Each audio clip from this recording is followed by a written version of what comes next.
是赵少康，欢迎你来到 TVBS 少康战情室啊！在我们现场特别来宾，张嘉玲议员、林珍羽议员、严乃菁小姐、万美玲委员、洪孟凯委员、张思刚议员哈。大家好，我回来了哈。好，那欢迎你收看啊。那布林肯啊谈台湾的大选啊，美国国务卿啊，他们很重视，所以第二天就派了人来了哈。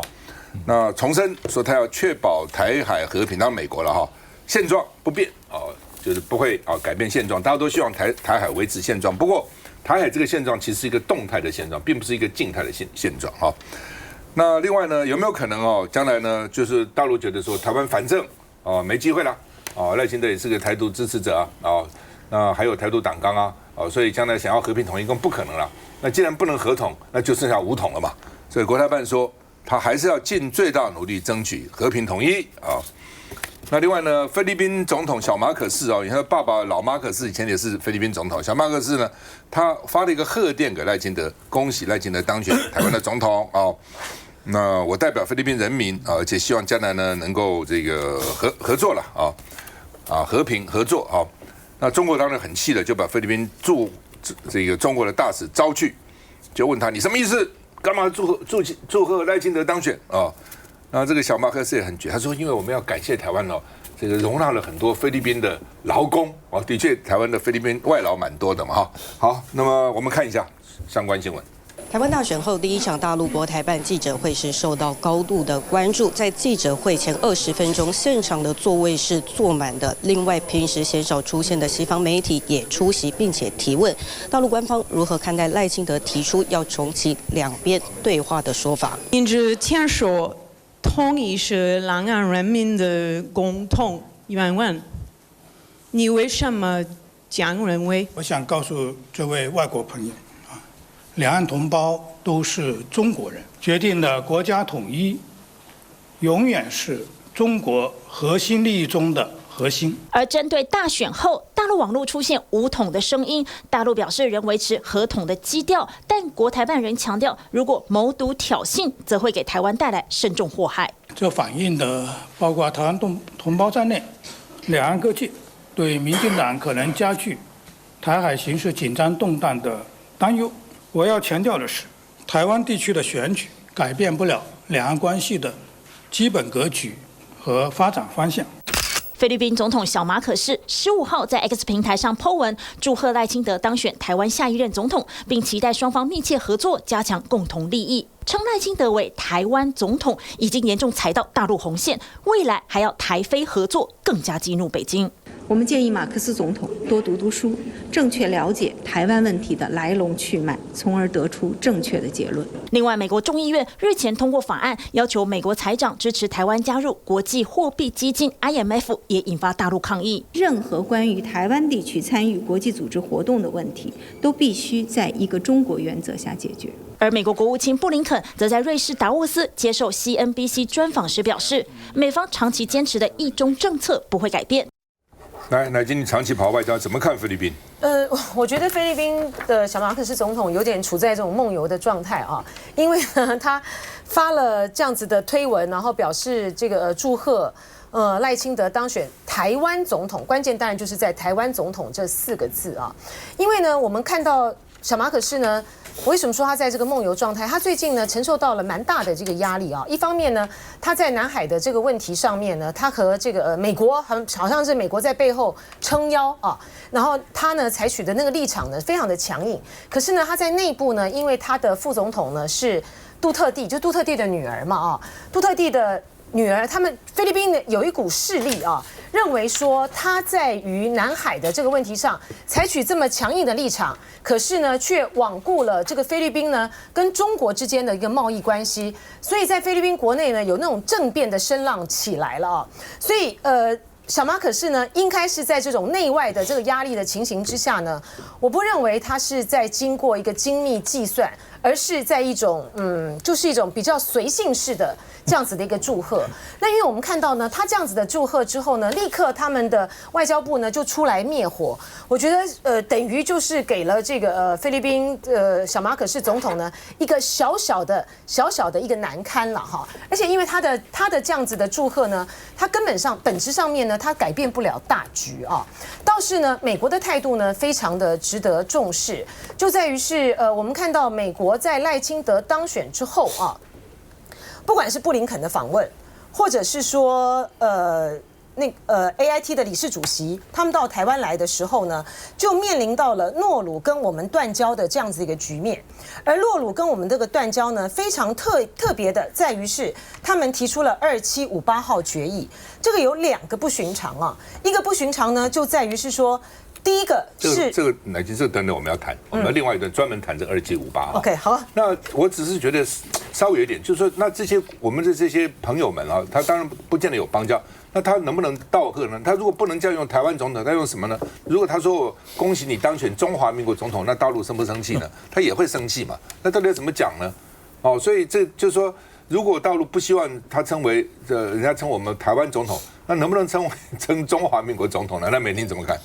但是这个是很两难啦。不过其实我们观察到啊，在有许多的国家，其实它如果跟中国大陆有高度竞争的关系或者对抗的关系，常常在某一个时间点，他们就跳出来挺台湾。那到底是真心挺台湾，还是爱台湾，还是其实去善用这个战场？那我觉得站在我们自己的立场，我觉得要观察了啊。那当然，这次总统大选之后，我们看到美国也好，中国大陆也好，那在第一时间很快都去表态，那重申他们各自想要去重申的立场哦。那我觉得这些立场其实我们过去都常常都听到，只是不断在重申而已。可是都可以看得出来，其实不管是美国或者中国大陆，他们还是会把台湾当成一个角力的一个点哦。那会不会继续把台湾当成一个棋子？我觉得这个我们还是要看的哦。那但我觉得我最担心的是说，双方不断去做宣誓，或者有一些比较激烈性的谈话。那这些宣誓或谈话到后来有没有可能变实际行动啊？我觉得这个是要再观察一下。那尤其是啊，其实现在赖清德当选，我们都知道赖清德骨子里表面上其实他就是一个台独的支持者嘛。那这对中国大陆来讲，这当然是他没有办法接受、没有办法忍耐的哦。所以其实这一次我们刚刚看到这个诺鲁的这个断交，其实是在赖清德上任的第一天。那我记得在蔡英文上任的第1年的什么时候我忘了哦。那是不是好像有一个国家，那个国家名字我有一点忘记了，一个比较小的国家立刻也是断交。我想对，但诺鲁我们还讲得出来，那个国家的名字我有点讲不出来了。诺鲁更小，对，更小的一个国家。那但是我觉得这都好像有一点点想要给就是台湾一个颜色瞧瞧啦哦。可是呢，我其实认为啦，中国大陆这样的做法哦，其实不会得到他们想要得到的效果。不管是让我们会觉得害怕、担心啊等等，因为我们要知道哦，其实这种恫吓的说法久了，那台湾其实在这段时间我们也断交这么多的国家了，要达到恫吓的目的，我觉得不容易哦。可是我也担心，如果他们知道没有办法继续达到恫吓的目的，会不会把这个手段越来越加强哦？所以我们必须要呼吁赖清德，其实他现在既然上任了，也要担任总统了，是不是要开启两岸的对话跟谈话？这个是值得思索的。南孟凯。是啊，先看到赵先回来，我这一则一喜一则一忧。不过说实在话，观众朋友真的是还是觉得说赵先的评论是最犀利的。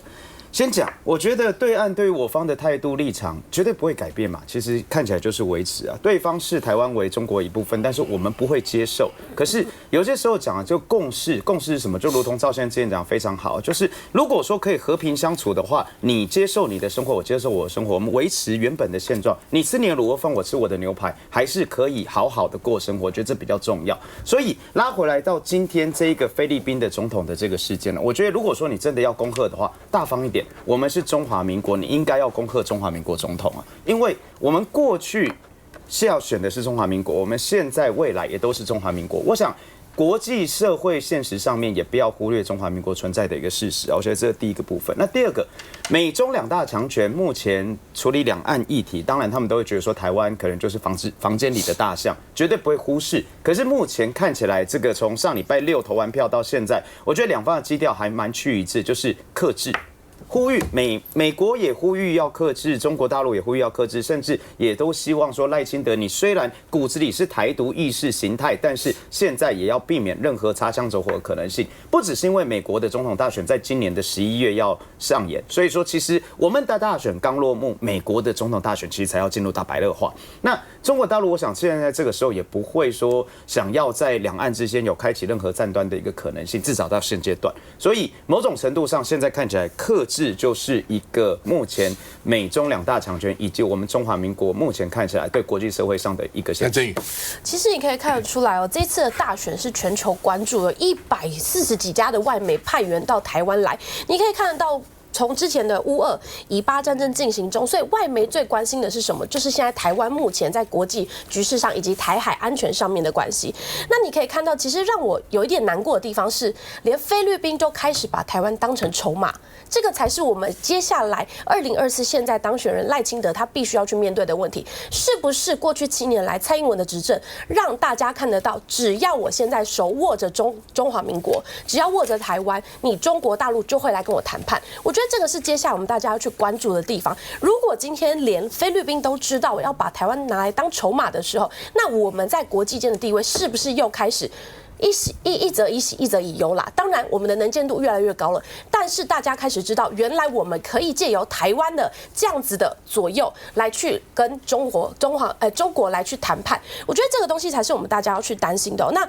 当然，两岸的关系紧张或者和缓，坦白讲，我们必须要去面对一个现实，就是美中之间对抗，他们到底是竞合关系，还是相关的是敌对？我觉得这个就是取决于在中国大陆以及美国政府的态度。所以我觉得台湾在这一块地方，其实我们还是要比较圆融，开启对话是必要的。那只是说，到底要怎么样在一个台独精孙的立场的角度，开启这样子的对话，而不失台湾主权，又可以顾及到台湾现在中华民国的整个不管是内政以及外交，还有我们的国际贸易上面的利益，我觉得这才是接下来赖清德最大的考验。我想，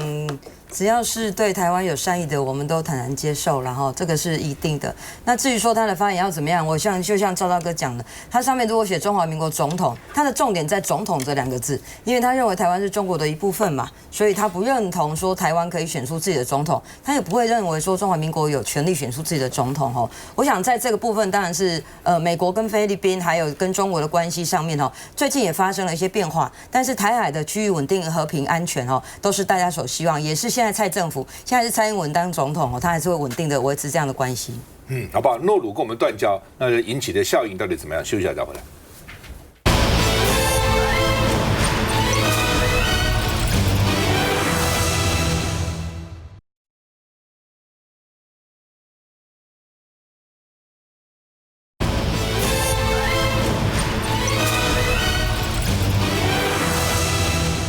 好，诺鲁很快跟我们断交哦。我想绝对不是赖清德选后才酝酿，你早就在那边谈哈。那现在呢，这个诺鲁是引用2758号决议，之前我看这些国家跟我们断交，其实都没有扯到2758，但是因为美国国会嘛是说，这个2758这个并没有决定台湾到底怎样，只是说中华人民共和国取代中国的代表权，取代中华民国在联合国的这个中国代表权，所以呢，这个但是呢，并没有说台湾以后怎样，并没有说台湾以后不能加入联合国，也没有说台湾以后不能有国际上的这个外交的地位啊等等。所以呢，当美国国会一这样做这个决议以后呢，老共现在跟他的这个新的国家建交什么都会说这个根据2758号决议文怎样。那美国就说呢，说奇怪了，2758号决议文并没有决定台湾到底怎样啊，只是说中华人民共和国取代了中华，当时还不是用这样取代那么难，他说把蒋介石赶走了，赶出去联合国，让中华人民共和国来代表中国，当时是这样说的了哈。那美国国务院就说诺鲁断交已经失望了，还用2758号决议文，令人失望而且鼓励各国呢扩大跟台湾的往来那当然，管碧玲是说浊世今非了，所以你当时跟我们建交也没扯这个怎么现在又扯这个东西呢那另外呢，这个联大的275号决议文跟台湾的联合国代表权，在这个地方讲了很多，就我刚内容，但是我刚刚讲的这个内容了哈。那看到在这个地方那另外呢，蒋万安爸爸做过外交部长嘛他期许新政府呢说要守护台湾国际参与的空间等等那当然，美国在这边有一点自己矛盾的就是说，当时尼克森去访问大陆，访问完了以后，日本就跟我们断交了。日本实在是很现实，日本一闻那个风向，这个 Nixon 都去大陆访问了，在季信吉安排之下，那台湾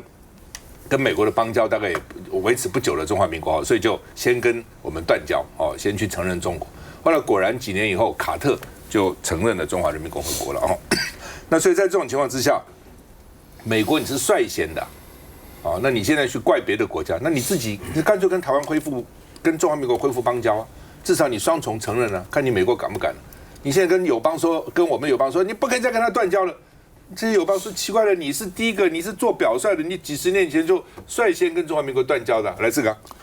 2758号决议文当然是表达是联合国里面就是中国代表权的决议啦，当然跟这中华民国跟台湾的地位事实上是两个是没有任何的关系啦。那为什么他诺鲁要加这个？就是因为中国大陆要反制嘛，反制之前的美国国会的提案嘛，所以未来呢，看这是诺鲁大概新开始一个外交战我相信在未来其他的国家会陆陆续续看当时的政治情况，或当时的这个民进党政府有没有做一些冲击两岸关系的事情。如果冲击了，他再弄一个，那手上应该是有一个名单，有一个先后的历史的。就假设万一出现什么情况，哪一个先断，哪个先断，哪个先放。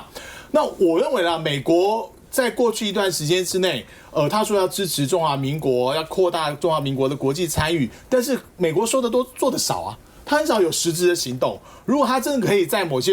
政府单位里面、国际单位里面有办法的话，他可以鼓励友好的国家正式做一些提案你像欧洲有些国家对于两岸的事情，站在美国同一个角度，是美国的战友，那这个部分能不能请欧洲一些重要的大国来提案呢？我觉得那个国际观感跟国际的影响力就不一样。那美国常常说，那很多时间美国对于两韩两德，那个时候美国跟西方是支持交叉双重承认的所以你看北韩跟南韩各自都有100多个国家，而且彼此都是互相承认，都在联合